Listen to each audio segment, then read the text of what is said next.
Hi friends எல்லோருக்கும் வணக்கம். எல்லோரும் எப்படி இருக்கீங்க? நல்லா இருக்கீங்களா? இன்றைக்கி அந்த கதையோட அடுத்த பகுதி தான் பார்க்க போகிறோம். அதுக்கு முன்னாடி நீங்கள் செய்ய வேண்டிய விஷயம் என்ன அப்படின்னு கேட்டிங்கன்னா, மறக்காமல் நம்ம இந்த சேனலை சப்ஸ்கிரைப் பண்ணிக்கோங்க. கீழே இருக்க பெல் பட்டனையும் கிளிக் பண்ணிக்கோங்க. அப்போ தான் நான் கதைகள் போட்டோன்னே உங்களுக்கு உடனுக்குடனே நோட்டிஃபிகேஷன்ஸ் வரும். ஸோ மறக்காமல் சேனலை சப்ஸ்கிரைப் பண்ணிட்டு வீடியோ பாருங்கள் ஃப்ரெண்ட்ஸ். வாங்க நம்ம கதைக்குள்ளே போகலாம்.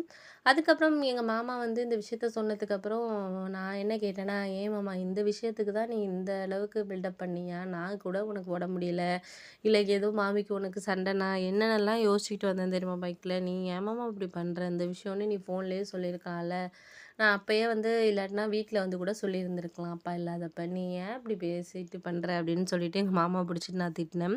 அதுக்கு உடனே என்னை உடனே திட்டாதடா, நீ திட்டாத, உங்கள் அம்மா மாதிரியே நீயும் வந்து எடுத்தெறிஞ்சு பேசாத, நான் வந்து உங்கள் அம்மா கிட்ட சொல்லலான்னு தான் நினச்சேன், ஆனால் உங்கள் அம்மா அப்படியே போயிட்டு உங்கள் அப்பா கிட்ட வந்து உடனே சொல்லி விட்ருவோம். அவர் உடனே வந்து இவன் யார் என் பொண்ணுக்கு வந்து மாப்பிள்ளை பார்க்குறதுக்கு செய்கிறதுக்குன்னு அவர் ஒரு பக்கம் கத்த ஆரம்பிச்சிருவார்.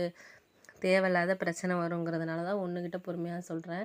இப்போ தான் தங்கச்சி தான் படிப்பு முடிச்சிட்டாலே, ஏதோ கிளாஸ் தானே போயிட்டுருக்கா, அந்த பையன் ரொம்ப நல்ல பையன், நீங்களும் இப்படி கல்யாணம் பண்ணி தான் கொடுக்க போகிறீங்க, அதை எதுக்கு அந்த பையன்கிட்ட கொடுத்தா என்ன, நல்லாயிருக்கும், நல்ல குடும்பமும் நல்ல குடும்பம்டா, ஒன்றும் பிரச்சனை கிடையாது நமக்கு அப்படின்னு சொல்லி சொன்னதுக்கு, நான் என்ன சொன்னேன்னா, நீங்கள் சொல்கிறது சரிதான் மாமா, இல்லைன்னு சொல்ல வரல, இருந்தாலும் உங்களுக்கு தான் தெரியும், அப்பாவை பற்றி தெரியும், அவர் என்ன சொல்லிட்டு இருக்காருன்னா, பொண்ணை இங்கே கல்யாணம் பண்ணி கொடுக்கணும், ஓரளவு கிட்டக்கே கல்யாணம் பண்ணி கொடுக்கணும், கிராமத்துல எல்லாம் கல்யாணம் பண்ணி கொடுக்கக்கூடாது அப்படின்னு அவர் ஒரு யோசனையில் சொல்லிக்கிட்டு இருக்காரு. போன மாதம் கூட அவங்க சொந்தக்காரவங்களை யாரோ வந்து மாமா பையனோ யாரோ ஒருத்தரோட பேரனுக்கு யாருக்கோ கேட்டாங்க. அதுக்கு கூட அவர் சொல்லிட்டாரு, நாங்கள் அந்த பக்கம்லாம் கல்யாணம் பண்ணி கொடுக்குறதா இல்லை என் பொண்ணை, இங்கே தான் கொஞ்சம் பக்கத்தில் தான் வந்து நாங்கள் இருக்கிற ஏரியாவிலேருந்து தான் கல்யாணம் பண்ணி கொடுக்க போகிறோம் அப்படி இப்படின்னு அவர் சொன்னார். அதுக்கு கூட அம்மா திட்டினாங்க, என்னங்க இப்படி மூஞ்சில் அடித்த மாதிரி சொல்லிட்டீங்க, அவர் பாவம் தானே, பெரியவர் வந்து கேட்குறாரு இப்படி நீங்கள் பண்ணிட்டீங்களே அப்படின்னு சொல்லி சொன்னதுக்கு, உன் வேலையை பாரு, என் பொண்ணு விஷயத்தில் நான் முடிவு எடுக்கிறது தான், உன் பையனை வந்து நீ என்ன பண்ணுறியோ அது நம்மளுக்கு தேவையில்லை, என் பொண்ணை நான் நல்ல இடத்துல கல்யாணம் பண்ணி கொடுக்கணும், அதுக்கு வந்து ஏன் முடிவு தான் அப்படின்னு சொல்லிட்டு அவர் வந்து பேசி சண்டை போட்டுட்டு கிடந்தாங்க. நான் அதுக்கே சொன்னேன், இப்போ எதுக்கு நீங்கள் இன்னும் 1 வருஷமோ 2 வருஷமோ ஆக போகுது, அதுக்கு எதுக்கு அப்படின்னதுக்கு எங்கள் அப்பா கூட சொன்னார், நான் வந்து என் ஃப்ரெண்ட்ஸுங்கள்ட்ட எல்லாம் சொல்லி தான் வச்சுருக்கேன், ஏதாச்சும் நல்ல பையனாக வந்தால் பார்க்கலாம் அப்படின்னு சொல்லிட்டு சொல்லி வச்சுருக்கேன் அப்படின்னு சொன்னாங்க. அதுக்கப்புறம் நான் இப்போ என்ன முடிவு எடுக்கிறது மாமா, எனக்கு ஒன்றுமே புரியலை, நீங்கள் இது மாதிரி திடீர்னு வந்து கேட்டோன்னே நான் என்ன பண்ணுறது சொல்லுங்கள். அவர் வந்து நம்ம சொல்கிறது எதுவோ அதுக்கு ஆப்போசிட்டாக சொல்கிற ஆள். இப்போ நம்ம ஏதாச்சும் ஒன்று சொன்னோன்னா அதுக்கு ஆப்போசிட்டாக தான் அவர் சொல்வார். அவர்கிட்ட நம்ம என்னத்தை பேசுகிறது, நீங்களும் போய் பேச முடியாது, அதனால் இப்போ என்ன பண்ணுறதுனே எனக்கு புரியலையே மாமா அப்படின்னதுக்கு, நீ தாண்டா அந்த இதில் ஒரு யோசிக்கணும், அந்த பையனை பார்க்கலாம், பார்த்துருந்தும் தங்கச்சிக்கு பிடிச்சிருந்து, அம்மாவுக்கு எல்லாருக்குமே அந்த குடும்பத்தை அம்மாவுக்கு கூட தெரியும், அவங்க குடும்பத்தெல்லாம் பற்றி எல்லாம் தெரிஞ்சு நம்மளுக்கு ஓகே அப்படின்னா நம்ம பண்ணலாம், நம்ம பொண்ணு வாழ்க்கைக்கு தான் சொல்கிறேன், அவள் வந்து எனக்கும் பொண்ணு மாதிரியும் தங்கச்சி, நான் தூக்கி வளர்த்த பொண்ணு, அது வாழ்க்கை நல்லா இருக்கணும்னு, பையன் ஏதோ இங்கே தான் வேலை பார்க்குறான் போல இருக்குது, அதனால ஒன்றும் பிரச்சனை கிடையாது அப்படின்னு சொல்லிட்டு சொன்னதுக்கு, நீங்கள் சொல்கிறது சரிதான் மாமா, நான் இல்லைன்னு சொல்ல வரல, இருந்தாலும் வந்து இதை எப்படி பேசுகிறதுனா, அந்த விஷயம் நீங்கள் சொல்கிறது கரெக்டு தான், ஆனால் அந்த விஷயத்த எப்படி பேசுகிறது தான் எனக்கு ஒரே குழப்பமாக இருக்குது அப்படின்னு சொல்லிட்டு சொன்னோம். சரி பேசி பார்க்குறேன், நான் இது ஏதாச்சும் முடிவு எடுக்க முடியுமா அப்படின்னு சொல்லிட்டு நான் பார்க்குறேன் மாமா அப்படின்னு சொல்லிட்டு, சரி நீங்கள் சாப்பிடுங்க அப்படின்னு சொல்லிட்டு 2 பேரும் சாப்பிட்டோம். சாப்பிட்டு முடிச்சதுக்கப்புறம் வந்து அவர் வந்து, சரி நான் வந்து 1 ஹவர் லீவு டைம் சொல்லிட்டு வந்திருக்கேன்டா, நான் போய் வேலையை பார்க்குறேன், நீ வந்து அம்மா கிட்ட சொல்லு, அம்மா என்ன சொல்லுதுன்ட்டு, எனக்கு ஈவினிங் போல் இருக்குது, வீட்டுக்கு போயிட்டு ஃபோன் அடி, நம்ம என்னென்னு பேசிக்குவோம் அப்படின்னு சொல்லி சொன்னேன். சரின்ட்டு நானும் வந்து, சரி சரி மாமா நீங்கள் அதையே நினச்சிக்கிட்டு இருக்காதீங்க, நான் பேசிவிட்டு என்ன நடக்குது என்னன்ட்டு பார்ப்போம், நம்ம கையில் எதுவும் இல்லை, நம்ம முயற்சி பண்ணி பார்ப்போம் அப்படின்னு சொல்லிட்டு நானும் அங்கேருந்து கிளம்புனேன்.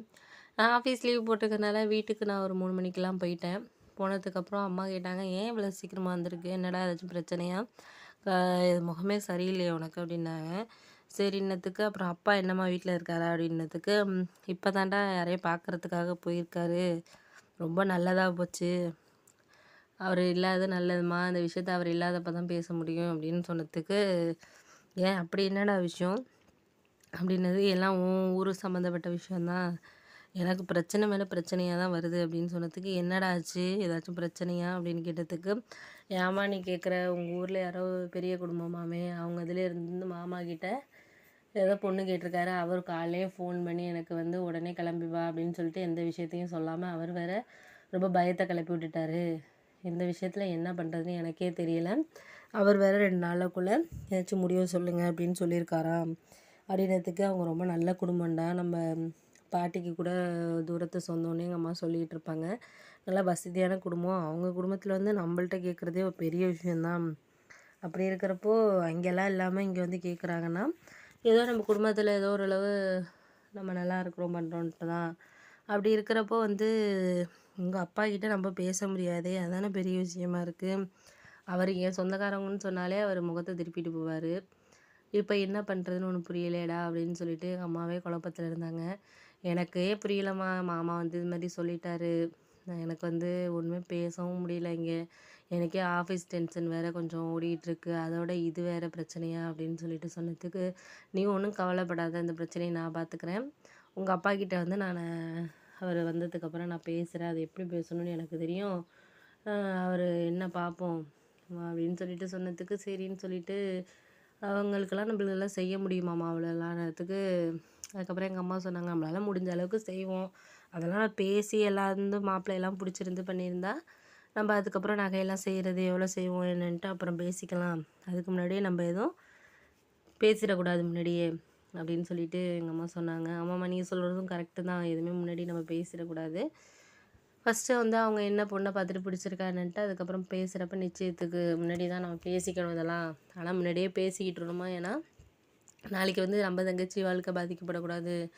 அவங்க இவ்வளோ போடணும் அவ்வளோ போடணும்னு ஏதாச்சும் வச்சுருந்தாங்கன்னா நம்ம வேறு இடம் பார்த்துக்கலாம். நம்மளாலாம் அவ்வளோலாம் செய்ய முடியாது அப்படின்னு சொல்லிட்டு, நீங்கள் வேறு இடம் பார்த்துக்கங்கன்னு சொல்லிடலாம் அப்படின்னு பேசிகிட்டு இருந்தோம். அதுக்கப்புறம் என்ன நடந்ததுங்கிறத அடுத்த வர பகுதியில் உங்ககிட்ட நான் சொல்கிறேன் ஃப்ரெண்ட்ஸ். இந்த வீடியோ பிடிச்சிருந்தா வீடியோ லைக் பண்ணுங்கள்.